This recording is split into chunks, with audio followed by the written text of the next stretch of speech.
ಶ್ರೀ ರಾಘವೇಂದ್ರ ಸ್ವಾಮಿ ಜೀವನ ಚರಿತ್ರೆ ಅಂಬಾರಿಯಲ್ಲಿ ಅಮರ ಗ್ರಂಥ.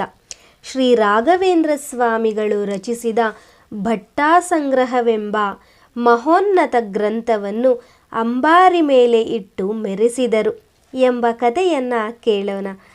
ಸೌಮ್ಯ ಸುರೇಶಾಚಾರ್ ಯೂಟ್ಯೂಬ್ ಚಾನಲ್ಗೆ ಸ್ವಾಗತ. ನಾನು ಸೌಮ್ಯ. ಮಧುರೆಯಲ್ಲಿ ವಿದ್ಯಾ ಪಕ್ಷಪಾತಿಗಳಾದ ದೊಡ್ಡ ಪಂಡಿತರಾಗಿದ್ದ ಅಪ್ಪಯ್ಯ ದೀಕ್ಷಿತರ ಪೌತ್ರರಾದ ನೀಲಕಂಠ ದೀಕ್ಷಿತರು ಮಹಾತ್ಮರಾದ ಶ್ರೀ ರಾಘವೇಂದ್ರ ಸ್ವಾಮಿಗಳ ಆಗಮನವನ್ನೇ ನಿರೀಕ್ಷಿಸುತ್ತಿದ್ದರು. ಶ್ರೀಗಳವರು ಬರುತ್ತಿದ್ದಂತೆ ವೈಭವದಿಂದ ಮೆರವಣಿಗೆಯಲ್ಲಿ ಕರೆತಂದು ಮಹಾರಾಜನ ಅಪ್ಪಣೆಯಂತೆ ಸರಸ್ವತಿ ಮಂದಿರದಲ್ಲಿ ಬಿಡಾರ ಮಾಡಿಸಿದರು. ಅಲ್ಲಿ ವಿದ್ವತ್ಸಭೆ ಶ್ರೀಗಳವರ ಅಧ್ಯಕ್ಷತೆಯಲ್ಲಿ ಅದ್ಧೂರಿಯಾಗಿ ನಡೆಯಿತು. ನೀಲಕಂಠ ದೀಕ್ಷಿತರು ತಮಗೆ ಕಗ್ಗಂಟಾದ ವಿಷಯಗಳನ್ನು ಶ್ರೀಗಳವರು ಲೀಲಾಜಾಲವಾಗಿ ಪುಂಖಾನುಪುಂಖವಾಗಿ ವಿವರಿಸಿದ್ದನ್ನು ಕಂಡು ತಮ್ಮ ಕಿವಿಯನ್ನೇ ನಂಬದಾದರು.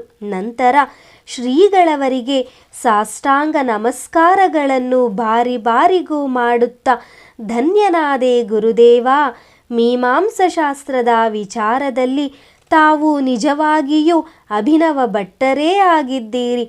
ತಮ್ಮಂತಹವರು ನಮಗೆ ಗುರುವಾಗಿ ದೊರೆತದ್ದು ನಮ್ಮ ಸುದೈವ. ಬಹುದಿನಗಳಿಂದ ನನ್ನಲ್ಲಿ ಅಡಗಿದ್ದ ಸಂದೇಹಗಳೆಲ್ಲ ಪರಿಹಾರವಾದವು ಎಂದರು. ಆಗ ಸಭೆಯಲ್ಲಿ ವೇದಿಕೆಯ ಮೇಲೆ ಲಕ್ಷ್ಮೀನಾರಾಯಣಾಚಾರ್ಯರು ಬಂದು, ಮಹಾಪಂಡಿತರಾಗಿರುವ ನೀಲಕಂಠ ದೀಕ್ಷಿತರು ಶ್ರೀ ರಾಘವೇಂದ್ರ ಸ್ವಾಮಿಗಳ ವಿದ್ವತ್ತವನ್ನು ಮುಕ್ತಕಂಠದಿಂದ ಹೊಗಳುತ್ತಿರುವುದು ಅವರ ಸಹೃದಯತೆಯನ್ನು ತೋರುತ್ತದೆ. ವಿದ್ಯಾವಂತರೇ ವಿದ್ವಾಂಸರ ಆಂತರ್ಯವನ್ನು ತಿಳಿಯಬಲ್ಲರು ಎಂಬ ನಾಣ್ಣುಡಿಯು ಸತ್ಯವಾಗಿ ಎಲ್ಲಿ ತೋರುತ್ತಿದೆ? ಈ ಸಭೆಯಲ್ಲಿ ಒಂದು ವಿಚಾರವನ್ನು ನಿವೇದಿಸಬಯಸುತ್ತೇನೆ.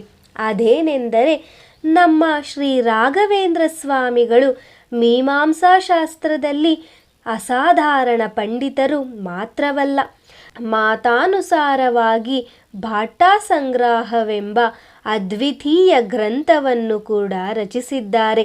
ಅದನ್ನು ಪರಿಶೀಲಿಸಿ ದೀಕ್ಷಿತರೇ ಸಭೆಗೆ ತಮ್ಮ ಅಭಿಪ್ರಾಯವನ್ನು ತಿಳಿಸಬೇಕು ಎಂದಾಗ ದೀಕ್ಷಿತರ ಸಂತೋಷಕ್ಕೆ ಮೇರೇ ಇಲ್ಲವಾಯಿತು.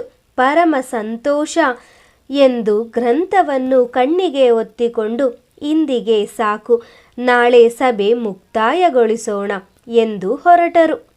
ಮರುದಿನ ಕಿಕ್ಕಿರಿದ ಸಭೆಗೆ ಬಂದ ದೀಕ್ಷಿತರು ಶ್ರೀ ರಾಘವೇಂದ್ರ ಸ್ವಾಮಿಗಳಿಂದ ದೇಶಕ್ಕೂ ಆಗುತ್ತಿರುವ ಉಪಕಾರವನ್ನು ಹೃದಯಂಗಮವಾಗಿ ವರ್ಣಿಸಿದರು. ಇವರ ತಪಶ್ಶಕ್ತಿಯಿಂದಲೇ ನಮ್ಮ ದಕ್ಷಿಣದ ರಾಜ್ಯಗಳೆಲ್ಲ ಸುಭೀಕ್ಷದಿಂದ ನೆಮ್ಮದಿ ಕಂಡಿವೆ ಎಂದು ಪ್ರಸ್ತಾವಿಕವಾಗಿ ತಿಳಿಸಿದರು. ನಂತರ ಶ್ರೀಗಳವರ ಗ್ರಂಥ ರಚನಾ ಶೈಲಿ, ಅದ್ಭುತ ಪಾಂಡಿತ್ಯವನ್ನು ಹೊಗಳಿದರು. ಭಟ್ಟಾಸಂಗ್ರಹವೆಂಬುದು ನಿಜವಾಗಿಯೂ ಮಹಾನ್ ಗ್ರಂಥವೇ ಆಗಿದೆ. ಇಂತಹ ಗ್ರಂಥವನ್ನು ರಚಿಸಿಕೊಟ್ಟ ಶ್ರೀಗಳವರಿಗೆ ನಾವೆಷ್ಟು ಕೃತಜ್ಞತೆ ಸಲ್ಲಿಸಿದರೂ ಸಾಲದು. ಆದ್ದರಿಂದ ಈ ಗ್ರಂಥವನ್ನು ಆನೆಯ ಮೇಲೆ ಮೆರೆಸಿ ಗೌರವ ಸೂಚಿಸಲು ನಿಶ್ಚಯಿಸಿದ್ದೇವೆ. ಗುರುಗಳು ಅನುಮತಿ ನೀಡಬೇಕು ಎಂದರು.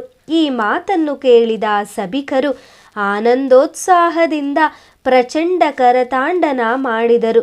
ಆಗ ಶ್ರೀ ರಾಘವೇಂದ್ರ ಸ್ವಾಮಿಗಳು ಶ್ರೀ ಮೂಲರಾಮನ ಚಿತ್ತ, ತಮ್ಮ ಗುರುಪಾದರ ಅನುಗ್ರಹ ನಿನ್ನ ಪ್ರಾರ್ಥನೆಯಂತೆ ಆಗಲಿ ಎಂದರು.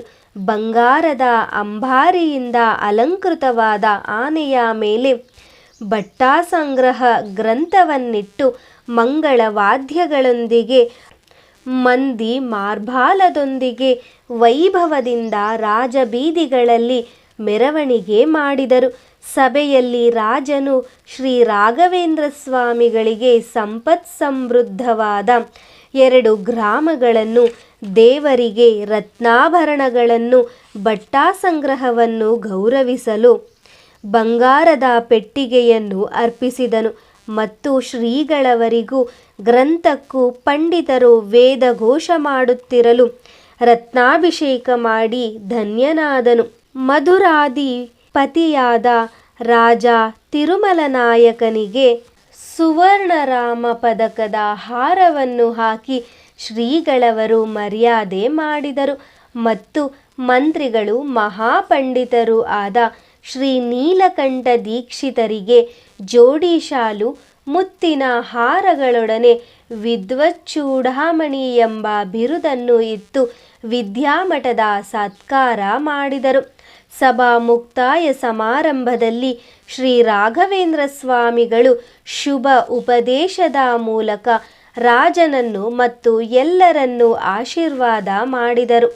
ಮಧುರೆಯ ಈ ದಿಗ್ವಿಜಯವು ಶ್ರೀ ರಾಘವೇಂದ್ರ ಗುರು ಸಾರ್ವಭೌಮರ ದಿಗ್ವಿಜಯಗಳಲ್ಲಿ ಅತ್ಯಂತ ಮಹತ್ವಪೂರ್ಣವಾದ ಐತಿಹಾಸಿಕ ಘಟನೆಯಾಗಿದೆ. ತಮಗೆ ದೊರೆತ ಗೌರವ ಪ್ರಶಸ್ತಿಯನ್ನು ಕ್ಷೇತ್ರಮೂರ್ತಿಯಾದ ಮೀನಾಕ್ಷಿ ಸುಂದರೇಶಾಂತರ್ಗತ ಮಧ್ವವಲ್ಲಭ ಶ್ರೀಹರಿಗೆ ಸಮರ್ಪಿಸಿದರು. ಮರುದಿನ ಶ್ರೀ ರಾಘವೇಂದ್ರ ಸ್ವಾಮಿಗಳು ರಾಜ ತಿರುಮಲ ನಾಯಕ ಶ್ರೀ ನೀಲಕಂಠ ದೀಕ್ಷಿತರು ಧರ್ಮಾಭಿಮಾನಿಗಳು ಮತ್ತು ವಿದ್ವಜ್ಜನರಿಂದ ಬೀಳ್ಕೊಂಡು ಮಹಾಸಂಸ್ಥಾನದೊಡನೆ ಶ್ರೀರಂಗ ಕ್ಷೇತ್ರಕ್ಕೆ ಹೊರಟರು. ಈಗ ಶ್ರೀರಂಗದಲ್ಲಿ ಜ್ಞಾನಯಜ್ಞ. ಶ್ರೀ ರಾಘವೇಂದ್ರ ಸ್ವಾಮಿಗಳು ಶ್ರೀರಂಗ ಕ್ಷೇತ್ರದಲ್ಲಿ ಚಾತುರ್ಮಾಸ್ಯ ವ್ರತದೀಕ್ಷೆ ಸ್ವೀಕರಿಸಿ ಶ್ರೀರಂಗನಾಥನ ಸನ್ನಿಧಾನದಲ್ಲಿ ಜ್ಞಾನಯಜ್ಞವನ್ನು ನೆರವೇರಿಸಿದ್ದು ಎಂಬ ಕಥೆಯನ್ನು ಕೇಳೋಣ. ಹಾಗೆ ಯಾರೆಲ್ಲ ನನ್ನ ಚಾನಲನ್ನು ನೋಡುತ್ತಿದ್ದೀರೋ ದಯವಿಟ್ಟು ವಿಡಿಯೋನ ಲೈಕ್ ಮಾಡಿ ಹಾಗೂ ನಿಮ್ಮ ಫ್ಯಾಮಿಲಿ ಮತ್ತು ಫ್ರೆಂಡ್ಸ್ಗೆ ಶೇರ್ ಮಾಡಿ. ಯಾರೆಲ್ಲ ಚಾನಲನ್ನು ಸಬ್ಸ್ಕ್ರೈಬ್ ಮಾಡಿಕೊಂಡಿಲ್ಲ ಚಾನಲನ್ನು ಸಬ್ಸ್ಕ್ರೈಬ್ ಮಾಡಿಕೊಳ್ಳಿ. ಈಗ ಕಥೆಯನ್ನು ಆಲಿಸೋಣ. ಶ್ರೀ ರಾಘವೇಂದ್ರ ಸ್ವಾಮಿಗಳು ಮಹಾಸಂಸ್ಥಾನದೊಡನೆ ಶ್ರೀರಂಗ ಕ್ಷೇತ್ರಕ್ಕೆ ದಿಗ್ವಿಜಯ ಮಾಡಿದರು. ಆಗ ಅಲ್ಲಿಯ ಆಸ್ತಿಕರ ಪ್ರಾರ್ಥನೆಯ ಮೇರೆಗೆ ಚಾತುರ್ಮಾಸ್ಯ ವ್ರತದೀಕ್ಷೆ ಕೈಗೊಂಡರು. ಗುರುಗಳಲ್ಲಿ ವೇದಾಂತದ ಅಧ್ಯಯನ ಶ್ರವಣಾದಿಗಳನ್ನು ಮಾಡಿ ಉದ್ಧಾರ ಹೊಂದಬೇಕೆಂದು ಶ್ರೀಮಠದ ವಿದ್ಯಾರ್ಥಿಗಳ ಜೊತೆ ಸಾವಿರಾರು ಜನ ಆಸ್ತಿಕ ಭಕ್ತರು ಪ್ರತಿದಿನ ಉತ್ಸಾಹದಿಂದ ಬರುತ್ತಿದ್ದರು. ಶ್ರೀ ರಾಘವೇಂದ್ರ ಸ್ವಾಮಿಗಳು ಶ್ರೀಮಜ್ಜಯ ತೀರ್ಥರ ದ್ವೈತ ವೇದಾಂತಕ್ಕೆ ಪ್ರಾರಂಭಿಕ ಗ್ರಂಥದಂತಿರುವ ಪ್ರಮಾಣ ಪದ್ಧತಿಯೇ ಮೊದಲು ಮಾಡಿ ದಶಪ್ರಕರಣಗಳು, ದಶೋಪನಿಷದ್ ಭಾಷ್ಯ, ಋಗ್ಭಾಷ್ಯ, ಗೀತಾಭಾಷ್ಯಗಳನ್ನು ಟೀಕಾಸಹಿತವಾಗಿಯೂ ಅನುವ್ಯಾಖ್ಯಾನವನ್ನು ನ್ಯಾಯಸುಧೆಯೊಡನೆ ತಮ್ಮ ಟಿಪ್ಪಣಿಯಾದ ಪರಿಮಳದೊಂದಿಗೆ ಹೇಳುವಾಗ ಹೃದಯಂಗಮವಾಗಿ ಎಲ್ಲರ ಮನಮುಟ್ಟುತ್ತಿತ್ತು. ಇದಲ್ಲದೆ ತಾವು ವ್ಯಾಸರಾಜರಾಗಿದ್ದಾಗ ರಚಿಸಿದ ತತ್ವಚಂದ್ರಿಕಾ, ನ್ಯಾಯಾಮೃತ, ತರ್ಕತಾಂಡವಗಳನ್ನು ಶ್ರೀ ವಿಜಯೀಂದ್ರ ಗುರುಗಳ, ಶ್ರೀ ಸುಧೀಂದ್ರ ಗುರುಗಳ ವ್ಯಾಖ್ಯಾನದೊಡನೆ ಸಮಗ್ರವಾಗಿ ಪಾಠ ಹೇಳಲು ತೊಡಗಿದರು. ಆ ಜ್ಞಾನ ಸತ್ರವು ಸಜ್ಜನರಿಗೆ ಭಕ್ತಿ ಹೆಚ್ಚಿಸಲು ಉತ್ತಮ ಸಾಧನೆಗೆ ಕಾರಣವಾಗಿ ಸರ್ವರಿಗೂ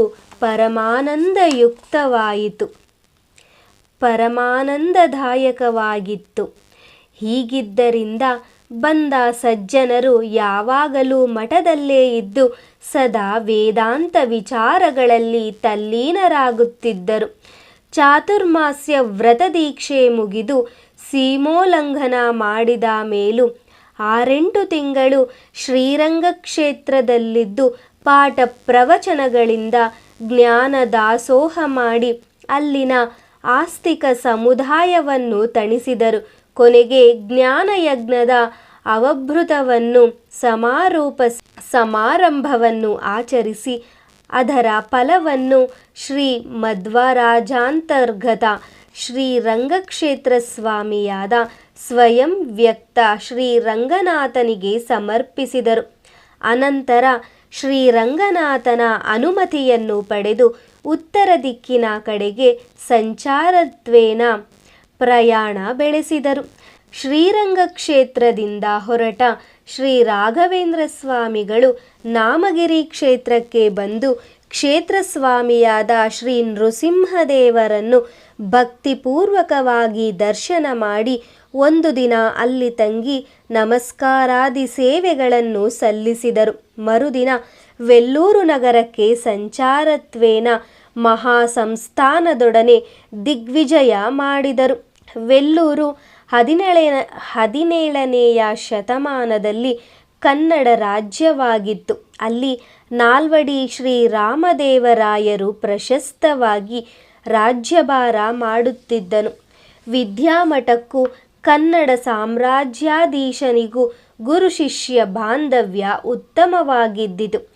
ಶ್ರೀ ರಾಘವೇಂದ್ರ ಸ್ವಾಮಿಗಳ ಮಹಿಮಾತಿಶಯವನ್ನು ತಿಳಿದಿದ್ದ ರಾಜನು ಸಕಲ ರಾಜ ಮರ್ಯಾದೆಗಳಿಂದ ಶ್ರೀ ರಾಘವೇಂದ್ರ ಸ್ವಾಮಿಗಳನ್ನು ಸ್ವಾಗತಿಸಿದನು. ನನ್ನ ಮುಂದಿನ ವಿಡಿಯೋದಲ್ಲಿ ವೆಲ್ಲೂರಿನಲ್ಲಿ ದಿಗ್ವಿಜಯ ಮತ್ತು ಉಡುಪಿಯಲ್ಲಿ ವಾಸ ಎಂಬ ಶ್ರೀ ರಾಘವೇಂದ್ರ ಸ್ವಾಮಿಯ ಜೀವನ ಚರಿತ್ರೆಯನ್ನು ಕೇಳೋಣ.